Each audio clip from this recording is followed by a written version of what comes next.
Hey guys, so here is Aditya. He's organizing DecentralHacks. Welcome Aditya, and thank you so much for all your hard work over the past few weeks. The stage is yours. Please take it from here. Hi everyone. Thank you so much for the introduction, Anupam. Thanks for letting us know how you came on to build the road to metamorphosis to what it is today, and for giving a brief introduction on Decentral Hacks. And a very warm welcome to all of you attendees. Thank you so much for joining in, for registering for Decentral Hacks and supporting us. Decentral Hacks, in its essence, is a community-driven hackathon which aims to develop a blockchain culture across student tech communities as well as professional communities today. So we really just set out to, in the start, to find some developers, get some DApps made. And since that idea, it's really grown into a very decent sized, large week-long event, which we hadn't anticipated in the start. So a big cheers to that to all of you. Now, if I talk about the procedure of the hackathon, I'll just go over that once and then I'll jump into my session, which is on hackathon to-dos. So the hackathon, as you all probably know, is divided into two phases. The first one will be from the 21st to the 23rd. That is the ideation phase. In this phase, you will be working and developing presentations for your ideas and actually decide what you want to develop. You will be submitting these, and all those who submit their ideas will then straight away move on to the development phase. We will not be restricting folks at the ideation phase because we actually want to drive that kind of a creativity. So we will not be restricting people.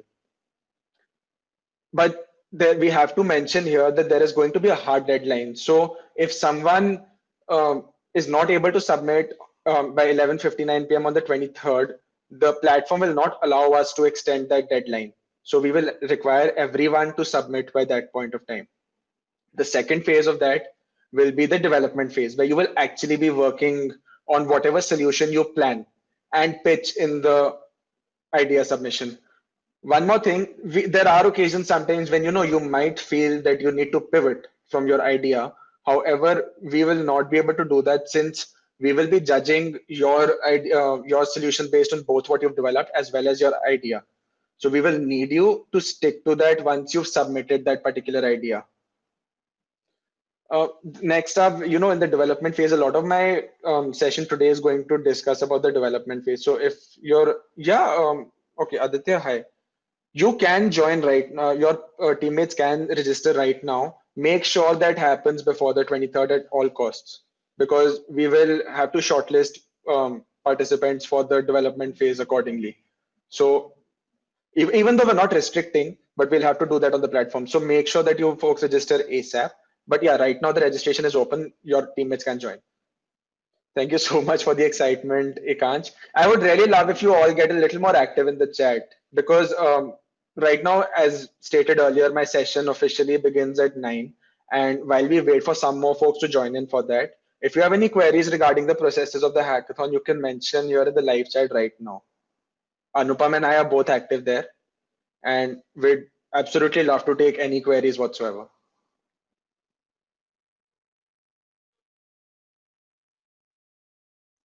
Other than that, I would also love for all of you to Aditya, give a small introduction in the chat. Yeah.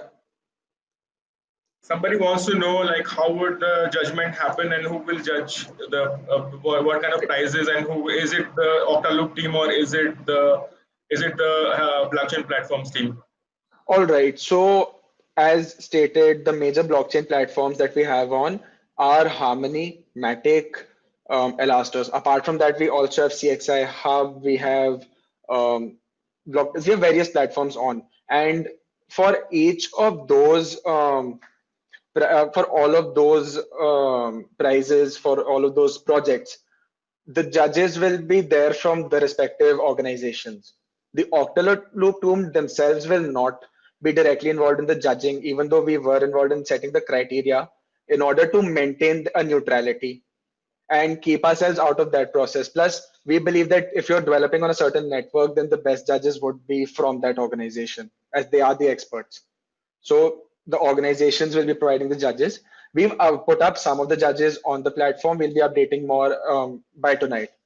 Was the thing about the sponsor networks? So For all the sponsor networks, we have certain prizes for members who develop using the technologies that these sponsors provide. We have channels for all of the sponsors in which their various members are present.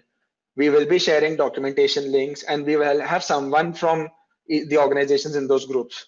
So if you have any queries regarding the sponsor networks, you can always message there. They're all there in the Discord server that we've created. Can you please tell something about the ambassador program, as in the leaderboard? All right, so the leaderboard will be provide all of that information towards the end of the hackathon. Straight away after the end of the hackathon, we have the Road to Metamorphosis, in which all the prizes will be announced. So since the ambassador program is not yet closed till that point of time, and we have to evaluate all the numbers, as we've got quite a lot of registrations. So we will do that and let you know accordingly. Apart from that, all the ambassadors are present, can access, communicate with me via email as well, as we have been doing in the past. Do we need to build, Anjum has asked, do we need to build the solution on these networks? Yes, definitely. We would love we would love to have you build on these networks, as these sponsors are dedicatedly providing their resources as well as mentoring and support. So I believe all of those who registered would have received a mail from us yesterday that Harmony is keeping open office hours as well for hackers who are working on these technologies. So I will talk more about why folks, you all should attend these kind of sessions. I will be speaking about that as my hackathon to-do session begins. Anjum, again, there are multiple network threads. Yeah, you should focus on working with one, because if you're developing a DApp for Elastos' ecosystem, for example, it may not be possible to port it over to Harmony as well. So I would suggest you focus on one. You should check out all of them in the start. So the ideation phase is here so that you can look into these documentations, think, brainstorm, and develop a final idea after actually doing a bit of research. So you can research all of them and then decide which one you want to work with, what you feel is the best for you. How to win a hackathon? I saw that one from Microsoft. Ekansh, we will get into the hackathon details very soon. Yeah. If you have any queries, please do mention them in the live chat. Otherwise, I will begin in a couple of minutes. Okay, I think we're at time. So if you all would like me to move to the hackathon to-dos, please mention in the live chat. I would really love if you folks keep engaging as much as possible. That would be fantastic.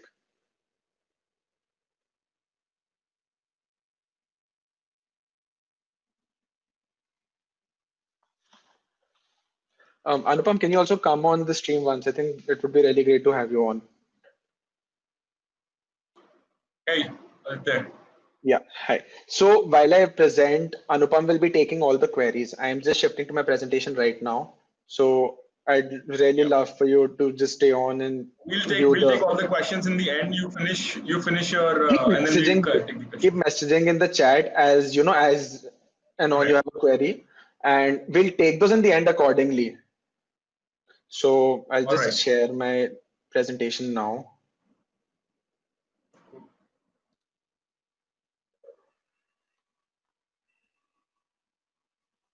Anupam, is my screen visible? If it is, please just let me know once.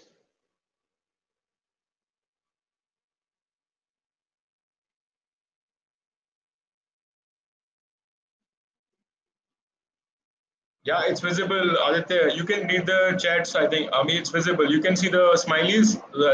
You're visible. Okay, while presenting, I may not be able to do the live chat, but I'll stay in loop with you either way. So I'll just begin my slideshow now. All right, so welcome everyone to Hackathon To-Dos 101. Before I jump into all the details, let me just talk a bit about myself. I am Aditya Obe. I'm currently a third-year student at Amity, Noida. I'm pursuing computer science, and I have been involved with student tech communities and hackathons for the last one and a half years.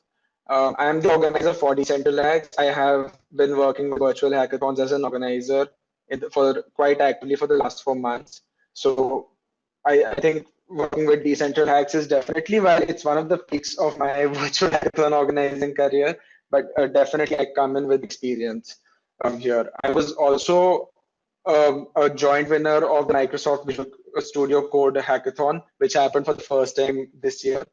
I'm currently working on community management and development as an intern at ProGate, which is Japan's largest coding education platform. And I've been active for the last 1 year as a Microsoft Learn Student Ambassador, which was formerly known as the Microsoft Student Partner Program. If any of you would like to connect with me, my social handles are available here on the screen. And even if you're not able to connect right now and you would like to do so later on, please feel free to do so. Just if you are connecting, please message me once about the same as well on that platform. For a few of you, this might actually be your first hackathon. So it is very necessary for us to define what a hackathon is. A hackathon is essentially a development marathon that is designed to push developers past the limits of their creativity, imagination, and technical know-how to create innovative products and solutions to problems that they see today. So it is essentially a development sprint. You'll typically be working for a short period of time, focused on a very specific idea that is close to you. There is no restriction as to what you have to develop on. You will have a theme, and within those themes, you can develop anything that you want. That is what a hackathon is, essentially. Now, when we talk about hackathons, there are always certain intricacies that folks should know about when they attend. Otherwise, like the experience of a hackathon, while actually fantastic, can also be exhausting. And it is, as an organizer, as a fellow community member, as a hackathon participant, I believe it is my duty to share these stories with you that I have noticed and this is a list that I've curated from my experience of over a year. So let me jump into what I believe you folks should do when participating in a hackathon. And this is actually all of these points I will back from my own experiences so that it is easy to relate with what I'm trying to explain.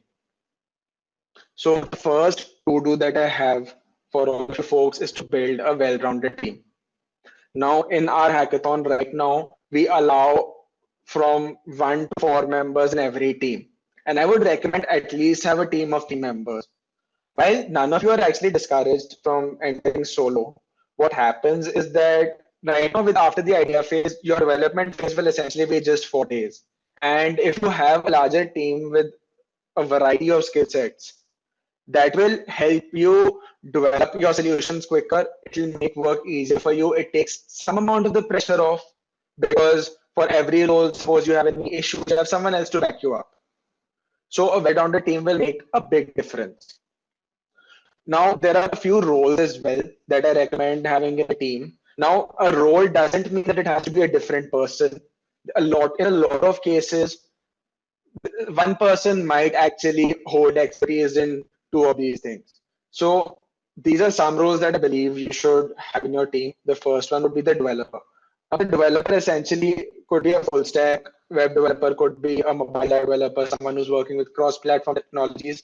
Either way, this person is definitely very, very important for the team because at the end of the day, if you're making an end-to-end solution, it will be great if you have your own product, and the best way to do that would be to do so with a website or an app.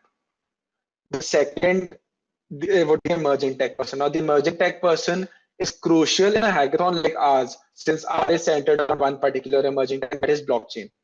But even in hackathons otherwise, as you know, a lot of you will be going to different hackathons after this, some of which will have open themes. One member in your team who's worked with cloud technologies or machine learning, AI, blockchain, any deep learning, any of these would actually benefit your team a lot. A lot of the solutions to current problems would actually require you to utilize some of these technologies. So having an expert in these would be very beneficial. The third is the designer. The designer will create the look for your app. They will define the user experience for your app, which is why a designer again is very important. Now, a designer can often be the same as the developer, as a lot of folks who are web developers have to work on front end as well as back end skills. So that role is often one and the same, but someone with a design background or an expertise will actually benefit the team a lot. A lot rides on how the app actually looks and how comfortable it is to use in the final demo, which I will get to later as well. But yeah, the fourth person, the last but not the least, is the big picture person. Now, the big picture person is not purely a technical role.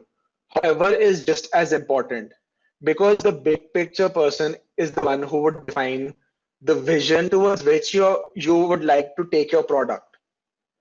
It's great if you have a product that you want to develop, but if the product is not applicable in the current market, if it's not viable, then developing it may not actually be as productive for your team. And the big picture person is the one who helps you decide that. They not only find the vision, but they're also the ones who work on presenting it. So big picture person is just as important to the team. All of these four roles are equally important, if not one more than the other. Yes, in a technical role, obviously, you might give weightage to certain roles at certain aspects of the hackathon. However, all of them are just as important. The second would be to maintain proper communication and in-team leadership. This is a very necessary point. It is very necessary to build that relationship and comfortably communicate with your teammates, because what happens in a hackathon essentially is that when you're participating, when you're working on a solution, you're facing issues, bugs, you can't figure out how to fix some of the flaws in your app.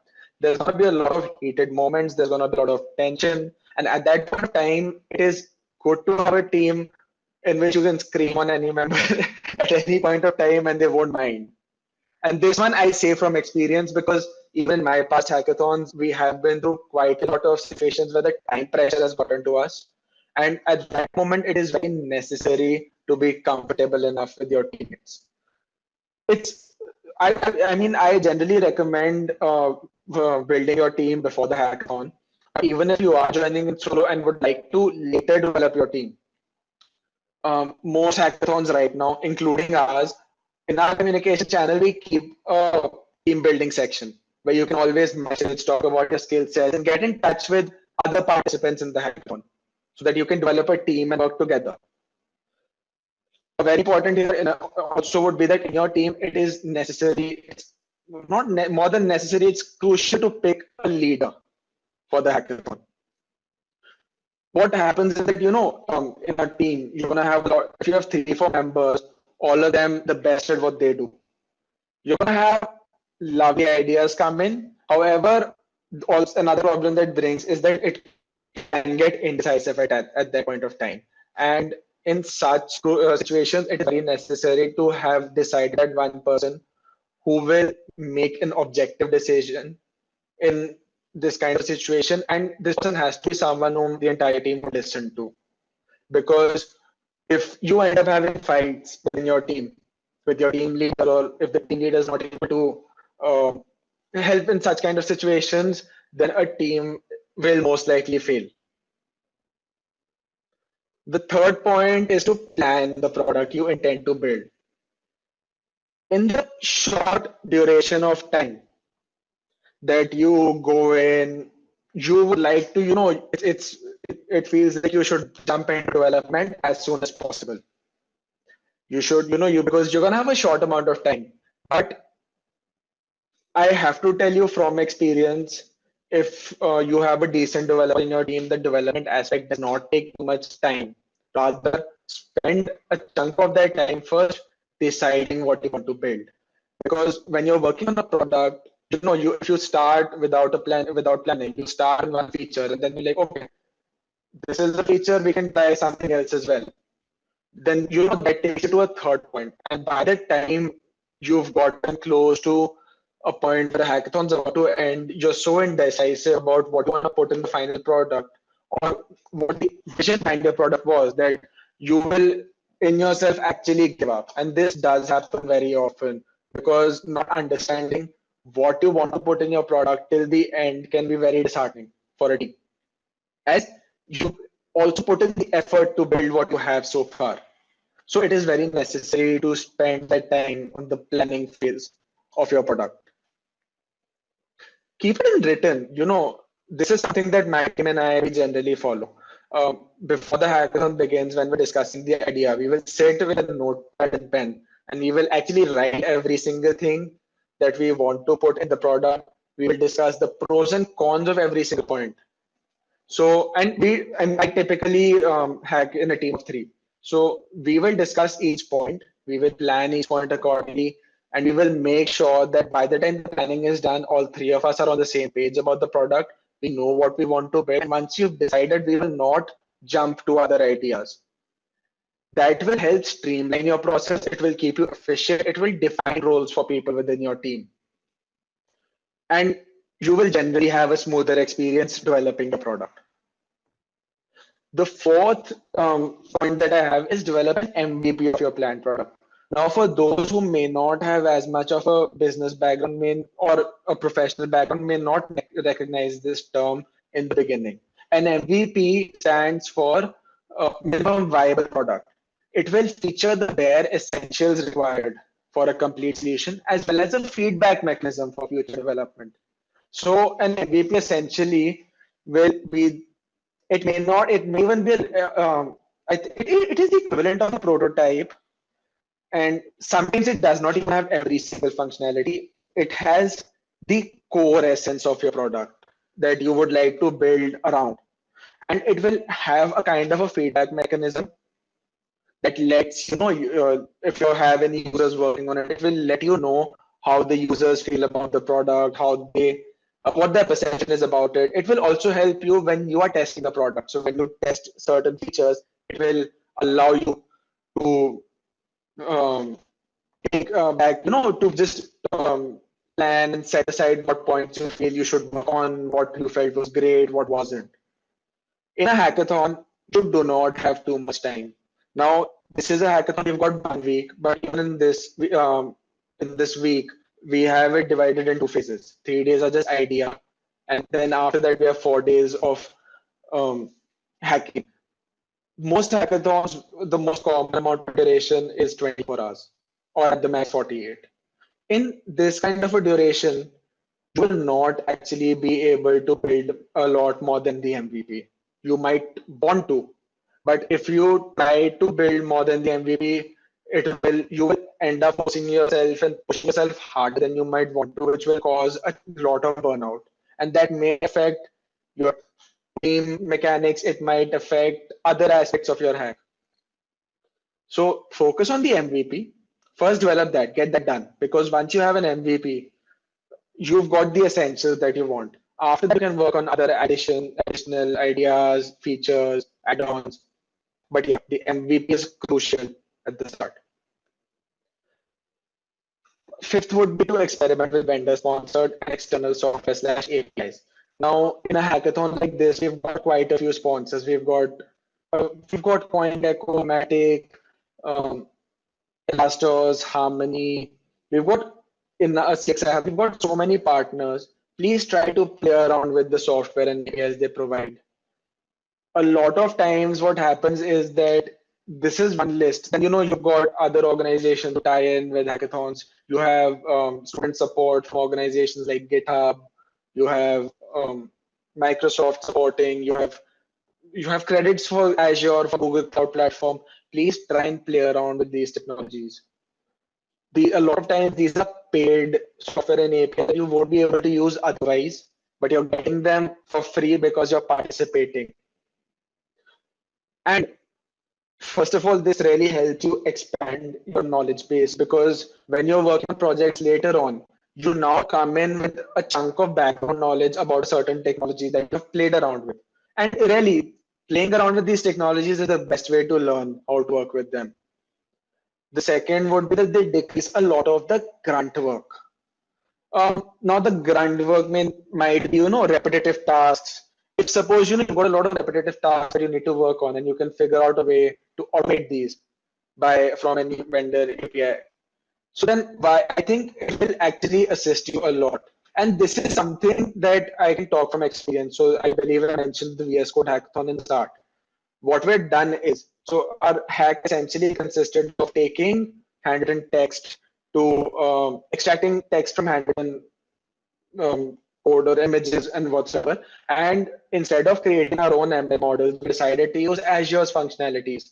Now, what that essentially does is, suppose you've got an ML model you want to work on, it has completely diverted you from developing a full ML model and training it to just using an API. That's all it is.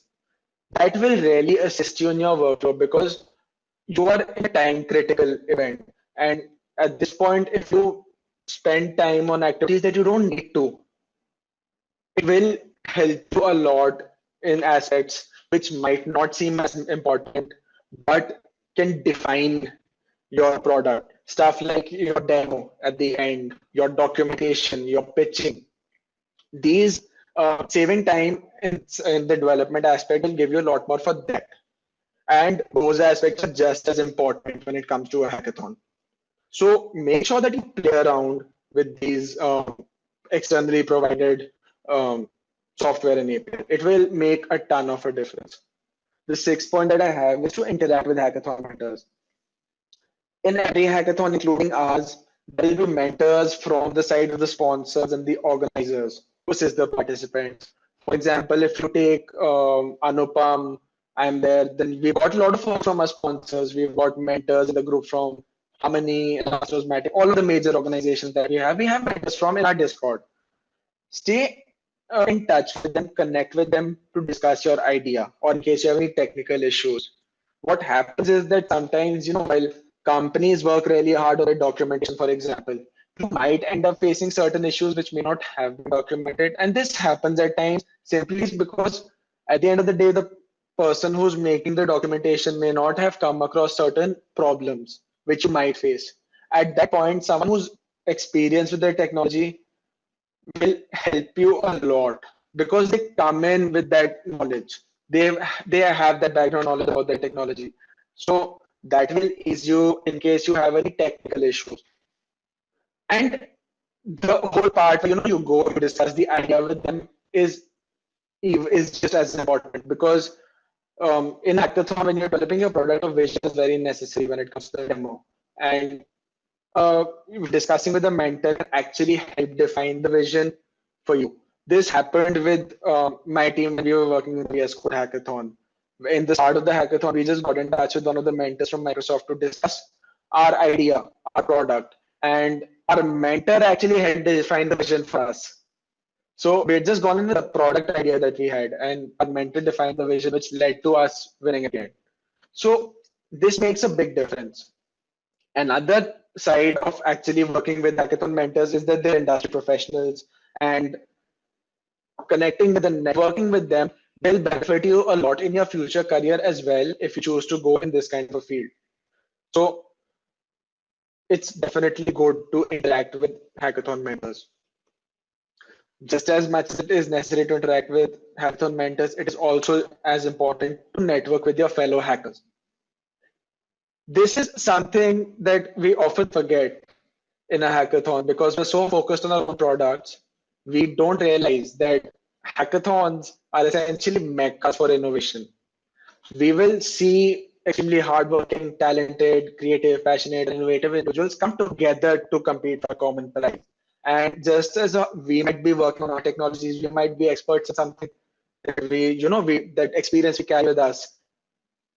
All the other hackers come with their own experiences or not. And even if they might lack on experience, or they might you might feel underwhelmed, but every single person at times, and that happens, but every single person will come with a certain kind of knowledge and experience that all of you can benefit from.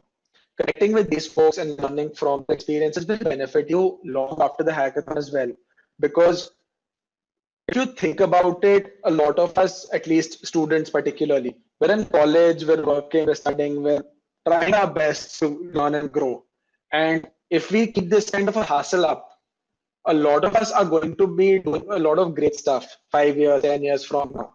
At that point, having a very strong network will benefit you because A, you're getting to know about a lot more, you're learning so much more, you're growing that faster. B, your network also acts as a safety net after one point. When you need to fall back on certain options, a network can actually benefit you a lot there. And even if it's leaving all the career and professional aspect out, to just have building great friendships, to be honest.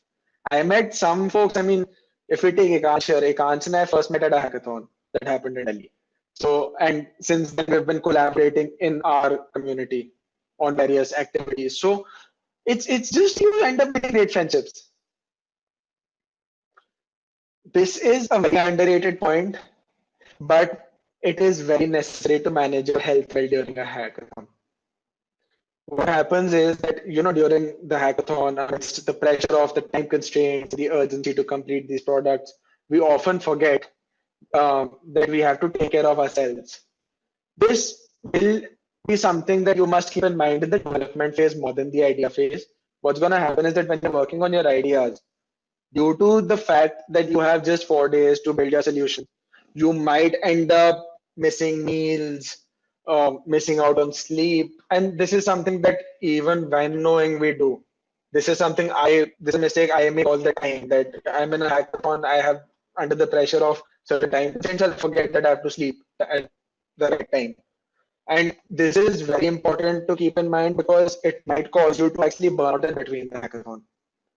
If it's a 4-day hackathon and you stay up straight for 2 days, you might just be ineffective the last 2 days, which might cause issues for you when you're finally presenting your idea.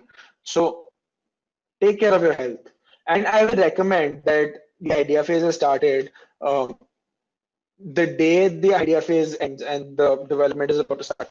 Take good rest, sleep properly, so that you at least begin with a proper josh, at your best efficiency. Participate in mini events. This is a point that pertains more to 24-hour hackathons and 48-hour hackathons, and actually ties in a lot with the last point. Even in the current hackathon, while we don't have as many mini events, we have our chill time discussion in our Discord server so that we can just come and take a break. And that is essentially what these mini events are all about.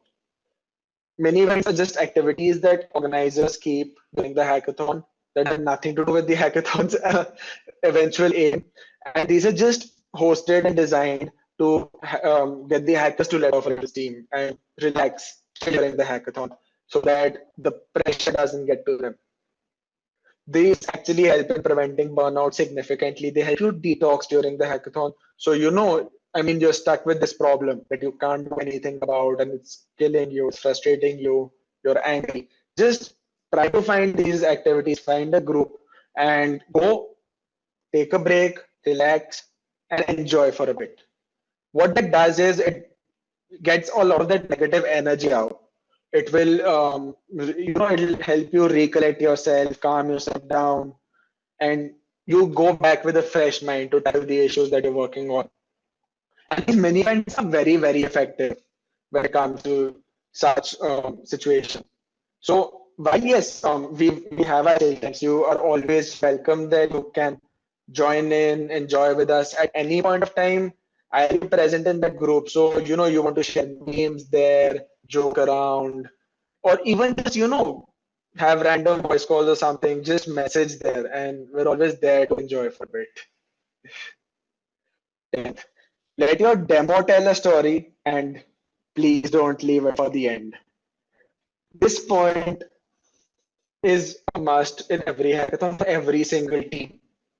Your final presentation or demo is essentially the cherry on top of the cake. It sometimes seems insignificant, like you've been working for the last 5-6 days on your idea, you've developed a product, and this happens that you might feel that your product can speak for itself. But the fact is that in a hackathon, in the judging process, you don't have enough time. Suppose we have 600 hackers right now, and if we get even 50% of them to submit their products, that's going to be over 200 submissions considering people join teams. There's going to be a lot of submissions. And judges may not always have the time to actually deploy and test every single product. And that is where your demo videos come in. Your demos will show what your product does.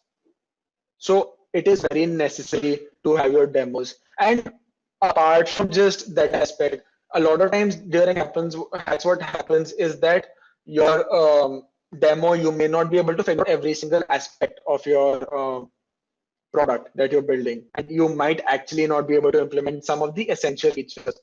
At that point of time, what you do is you demonstrate essentially what you would want your hack to do, and you mention in the documentation that these are certain issues that you had trouble with, and you show your proof of concept there. And your demo is what allows the judges to see what you are trying to go for.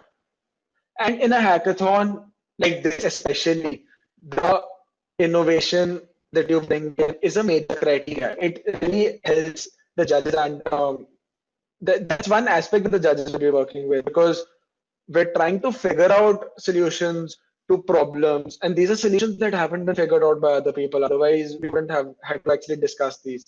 And if your demo, if you have a really great idea that you would like to work forward with, and you think it's great, but your demo doesn't tell us that you could do something about it, then you might lose out on certain valuable opportunities as well. Prizes aside, there are actually times when, in hackathons, you have judges, you have companies which actually take the product along and try to support it for later. And your idea could be one such idea, but your demo has to be able to show what you want to do for that. In a physical hackathon, the demos work slightly different. In a virtual hackathons, they're slightly different again. In a physical hackathon, you will actually make that presentation and go on a stage and pitch it, and that happens after one or two, maybe even more rounds of shortlisting and scoring. In a virtual hackathon, some of them follow the same format. We did this kind of a format when we organized, when I was led my university's first virtual hackathon this year. And we did some shortlisting and we had pitches. However, a more common way of taking online demos, which is that we'll be implementing this hackathon as well, is that we will have every single participant record a 2 to 3 minute video and share it with us at the end of the hackathon and then submit it. You should let your demo tell the story of the inspiration behind your product and your vision for the future, because that is how judges are able to understand the kind of prospects that this product has, and it lets us know what kind of a belief that you hold in your product. Sometimes what happens is that you feel that it might be a great product to build and you build something, but if you don't believe in it, then you may not always be the best person to take it forward. And being able to show that you mean to work on this product, that you believe in this, makes a huge difference. Keep a growth mindset. This is a very, very important point. It is crucial to understand that while winning a prize at a hackathon feels amazing, a prize is not the great thing that you take back. In all honesty, I have lost a lot more hackathons than I have won. I won just one. I mentioned the VS Code hackathon. That's the only hackathon I've won so far. I have participated in others. I have not won prizes. But the fact of the matter is that whether you win or lose, the one constant is that you will grow. Your knowledge will grow. Your experience will grow. You will understand where you went wrong. You will understand what to do in the future. You will understand how to communicate, design, develop, pitch. And there are so many aspects of the hackathon that you take back at every given time. Because the thing is that whether you win or you lose, in those 4 days, 3 days, 2 days, in this case, even a week, your knowledge level will probably grow by a rocket, essentially. You will be working at a rate which is maybe 2, 3, 4 times, even up to, there have been cases where people's productivity has grown by at least 10 times during a hackathon as compared to when outside. We end up doing 2, 3, 4 weeks of work in 24 hours. And this is a fact. It does happen because outside hackathons, without this kind of pressure, we tend to procrastinate as well. A hackathon provides us that opportunity to work on these ideas simply because under those time restrictions, you have to keep working. If you remember that at the end of the hackathon, that along with all of this work, that you are actually growing at the same time, it will take you a lot farther. And this is something that really happened with me, to be honest. I started experimenting with Azure's ML services during a hackathon. I had never used them before a hackathon. I had never tried, and I'd never honestly understood because I tried reading the documentation once and I didn't get anything. And suddenly in the middle of the hackathon, here I am implementing that in a project. Simply because I had to, I forced myself to get through that. And that is a knowledge that I take back with myself after the hackathon as well. So now next time, whatever happens, I know this is a tech that I am acquainted with and I can use. So you're always taking that back with you after a hackathon. This is the most important point in this entire presentation. We've come to the concluding point, and that is please enjoy your hackathon experience. Hackathons are amazing opportunities. You will get to meet with some amazing folks, really talented folks, work on ideas that are close to you. And in all honesty, when you're not being told to work on a project, you're doing it because of your own choice. That makes it a very pure experience, to be honest, because in honestly, how many times do we get to just work on stuff that only we want to in our daily lives? But sometimes under the pressure of our colleges, universities, our jobs, maybe our bosses, but these are things that we do just for us. This is truly development for its own sake. It's nothing less than art, and it's something that you should really enjoy to the best of your abilities. Please make sure that you immerse yourself in this experience and enjoy it as much as you can. So yeah, that really brings me to the end of my hackathon to-dos, and I am now coming back to the stream ones just to see if we have any queries here.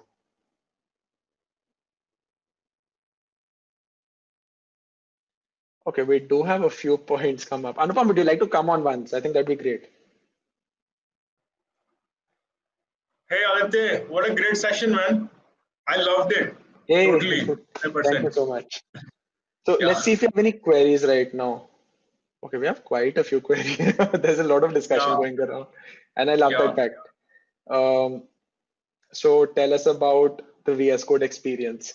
Okay, so the VS Code hackathon was something I just came across while in our student community with Microsoft, and we really just thought, why not go and try it out? Because I'm not kidding. So in our team of three, we had only one person who had JavaScript experience, and you can only develop VS Code extensions in JavaScript. And that's what we had to. We had to develop a VS Code extension in an educational, with keeping an educational perspective in mind to help your fellow developers. So VS Code was an exhilarating experience. It was just 24 hours of madness and just screaming, discussing. It was very confusing, exhilarating, and a ton of fun. And we actually didn't know that we would probably win until that last moment. So my team and I, we were on a video call. We were on a Teams call at that point of time. And the moment we saw the result, all four of us were screaming in our own places to the point. I'm not kidding. It was very funny. So yeah, it was awesome. VS Code was awesome. Specifically, what are the resources we can expect to use for the hackathon? So we would love if you would utilize the technologies that are being the offerings by our various sponsors like Harmony, Elastos, Matic, CoinGecko. CoinGecko has an API price. So we would really love if you actually use any of these resources. You can just use one. You don't have to use all of them, but we would love if you would try and experiment with these kind of technologies. Definitely, blockchain is something that I love blockchain technology. I think it's really cool to have a kind of tech which is totally decentralized in nature. And yes, there are a lot of people who will question its practicality in certain situations, but the decentralized tech really is the future, in my opinion. So please play around with the offerings of the various sponsors. And a lot of this information, all of this will be available in the Discord server. So if you haven't joined that yet, you would have received a mail regarding the same. In fact, in any of the hackathon sessions, the mails that we've sent in the past and today as well, we have mentioned the link for the Discord there. So do join it if you haven't. Okay, there's another query here. How was your transition from an organizer to a participant and back? I didn't realize how that happened. So I started working as an organizer first. I was in college first year, and we had our hackathon coming up. We had our first 24-hour hackathon, physical hackathon, and I joined the sponsorship team there because I felt, I thought I could communicate well, and it would be a good learning experience and a good networking experience. And I mean, I'm lucky I had that knowledge at that point of time. But yeah, so I just thought, why not? And that's how I started in hackathon organizing. I stayed a little more active over the next year as well. And in second year was some time when, I had been playing around with different technologies, and I thought, let's try participating as well. So I tried out in one of MLH's hackathons, and I didn't win, obviously. I didn't win, definitely, but it was a great learning experience for me. And that is a hackathon in which I actually participated solo, which is when I realized how valuable a team would have been, because after that is when I started working with a team. And again, after that, coming back, it was really just like riding a bike. You don't actually forget how to work in that kind of an environment, because even as a participant and as an organizer, while the perspective towards the event is very different, the fact is that both are under a huge amount of time pressure, under commitments, and there's a lot of stuff happening for both. So the pressure is really the same, and that's the only constant in both. But yeah, it's amazing. It's actually very easy to transition from a participant to organizer and back. And I would recommend that someone who's really enthusiastic about hackathons should try both out, because it helps widen your perspective about how a hackathon actually works. There are some things that you feel as a participant should be there, but might actually be big issues from an organizer's perspective. So there's a lot of things that actually happen. And I would recommend everyone to go ahead and actually get involved in hackathons as a participant and as an organizer at some or the other point of time. Both of us are in the alpha discussion group. Okay, yeah, that's a Progate group. And yeah, it's great to, that's a really good community. We can definitely take that discussion up later if you'd want. I mean, if you're there in the Discord, just ping me there. That's something we can discuss there anytime. All right, my voice was cracking. Oh gosh, I'm so sorry. I didn't realize. For CXI Hub, thank you so much for sharing that, Abhishek. We've also shared that on the DecentralHacks homepage, where we've got a tag for the CXI bug bounty. So anyone who's interested in that can view it there as well. Are you going to be a mentor as well? I'm there for any help that's necessary in the Discord. So wherever I can help, I will help. If I can't, I will try and direct you to the ones who can help. Anjum, yeah, health concerns is actually a very underrated point, and it's something that gets overlooked very often, but it's just as important. Thank you so much for the hype, Ekansh. Ekansh is actually going to be speaking tomorrow on GitHub. So make sure that you folks attend that session. He's a very good speaker, and we've been collaborating for quite a bit of time. So we'd love to, if you all could join in for that as well. Any tips for people with experience of Ethereum stuff? For Ethereum and something like that, I think, Anupam, would you like to join in for that maybe for a bit? That'd be really cool. Hi, what's that, Aditya? Anjum has asked if there are any tips for people with experience of Ethereum. Any tips for people with experience of Ethereum stuff? Well, if you have experience in Ethereum, then you probably would want to develop on Matic, and then you have better chance of winning the prize.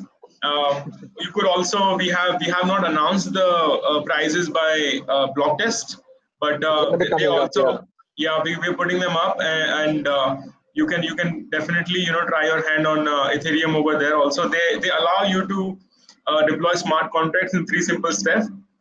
So if you go to Ethereum and like deploy the smart contract in a traditional way, it takes some time.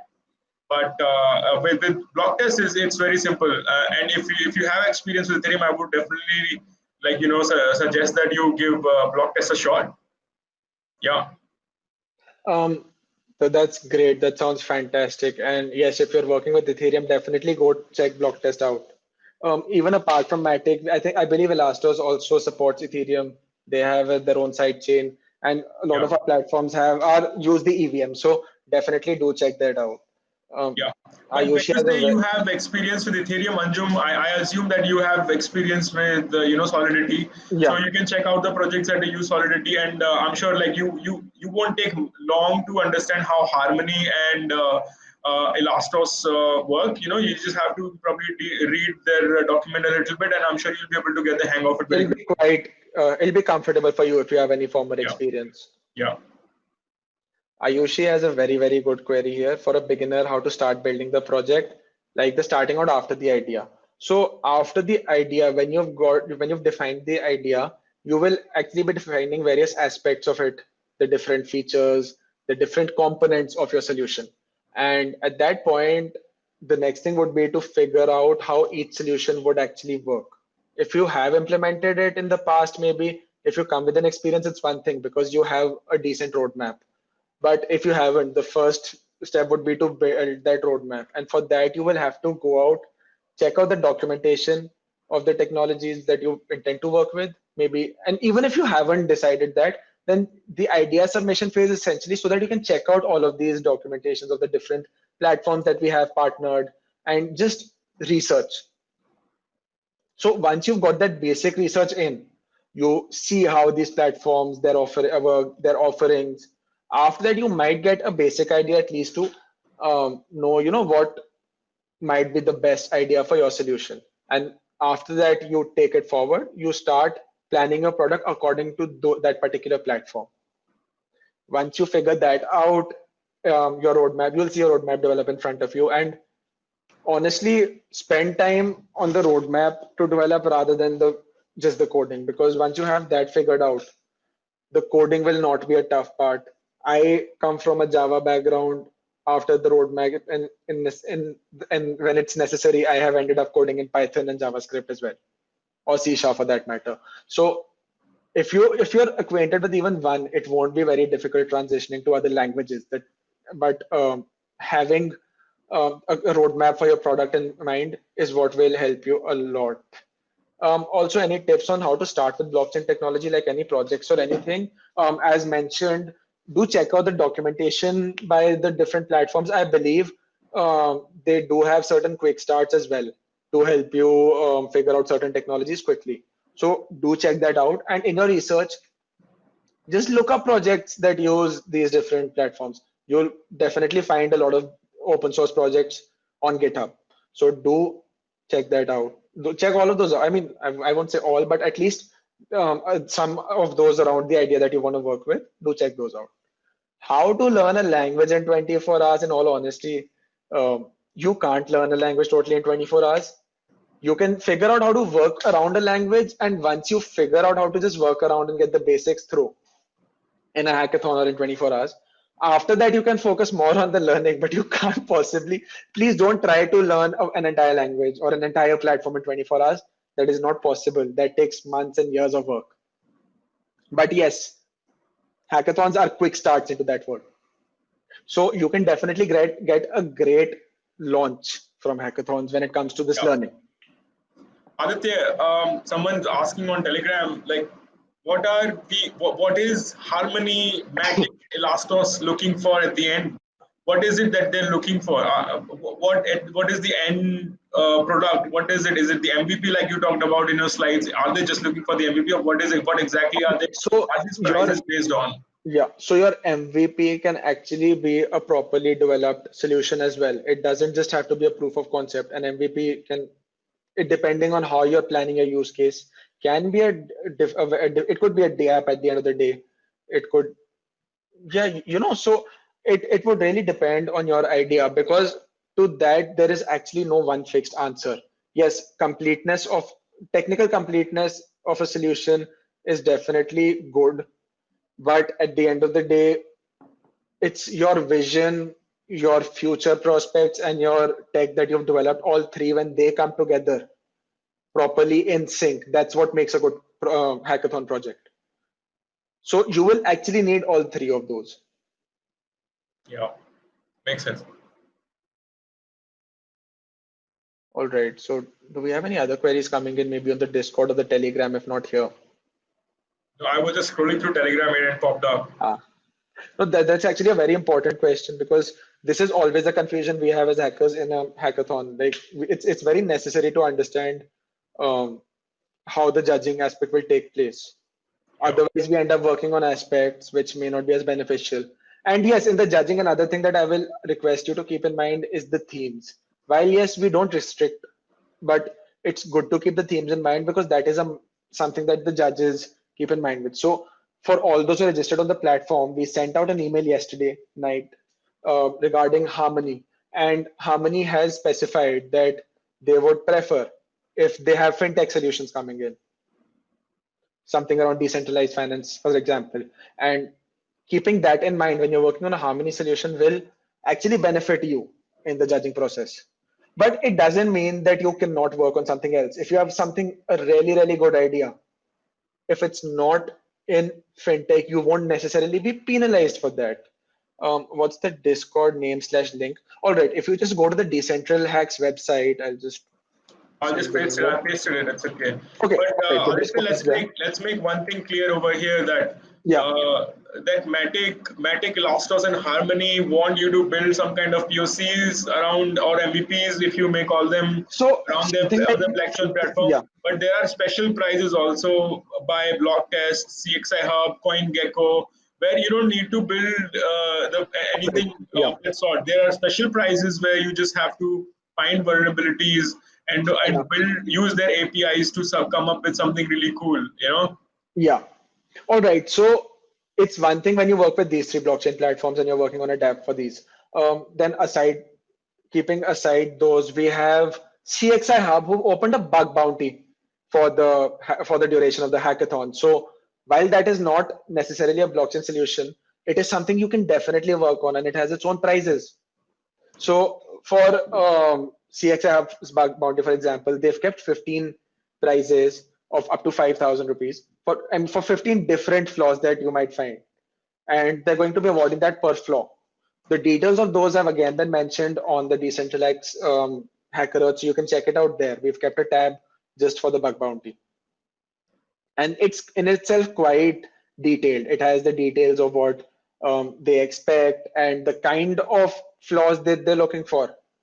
And I can't name anyone, but we actually have a couple of people who've been very enthusiastically working on these. So if you're interested in cybersecurity, now is a very good time to jump onto the bug bounty.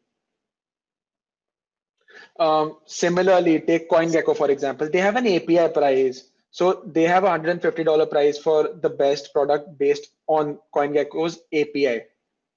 Now that API might be implemented and used if you're working on a certain website, for example. It may not necessarily be a decentralized product, but if it's a really great solution using their API, then they're willing to give a price for that. And yes, not to say that it can't be implemented in a decentralized solution. You have to figure out the best way to use these prices. But it's a good time to think about that right now, because right now you have time to research and look into all of these different facilities that are being provided. Yeah. So all the platforms have their own tweaks and things and all. And once you start looking into these organizations, these platforms, you look into the documentation, it will give you a good idea of what they're actually trying to work with. And if your vision somewhat aligns with theirs, that will benefit you a lot, and that will actually give you a good idea of what you should work towards. All right, do we have any other queries coming in? No, that's about it. All right, then in that case, so the session that I have curated this list and published it as an article as well. So you can check it out here at any point of time. Can they email you and have this PPT if somebody wants it? Yeah, sure. I mean, all of this content is available in the article. So I'll just share the article link here too. And you can always check this content out there. All of this content is available on this article. This is a list that I'd worked on recently and I'd collected it. And if any of you are following Microsoft Imagine Cup, that actually shared this from their Twitter as well. So you can check out this link. And if you have any additions, if you think any point might have any issues, please let me know. This list is not a final, a fixed list. It is something that will grow over time. And I would love to actually hear all of your perspectives. That is something that I enjoy a lot because it's essentially, we all, when we work together, we collaborate. That is what communities are about, helping each other grow, working with each other, uplifting yourselves and those around you. So I would really love if you could come up with any feedback or criticism as well. I love criticism. So please message me anytime. I mean, my Twitter and LinkedIn were mentioned. I'll just put them up once again. I'll put up my about. So yeah, that's my LinkedIn and Twitter. You can connect with me anytime. Just one thing, when you connect on LinkedIn, please just mention that you're coming in from DecentralHacks. That way, because that'll be, if you mention that, I'll probably connect quicker. Otherwise, there are a ton of requests and sometimes they get missed. Having that message will let me connect with you a lot quicker. Twitter generally is not as big of an issue. My direct message and Twitter is open, so you can message there anytime as well. So yeah, that's about it from my side. And thank you so much to everyone who attended. And I do hope you work and develop the applications and solutions that you want. The very best of luck to all of you for the hackathon. Happy hacking, guys and girls, and everyone. Happy hacking, everyone. Thank you, Aditya. Thank you for the session. All right, I think with that, we come to the end of the day. Now we have a session on Git and GitHub tomorrow by a GitHub campus expert, Ekansh. Ekansh has been very active and enthusiastic in the live chat as well, and you will get a chance to listen to him directly tomorrow. So do join in tomorrow as well. We'll be conducting using the same Airmeet. So you have the link, and we'll also send a reminder mail. Definitely, we'll send one tomorrow or even tonight probably. So do join in and see you all. Have a good night. Good night, guys. Good night.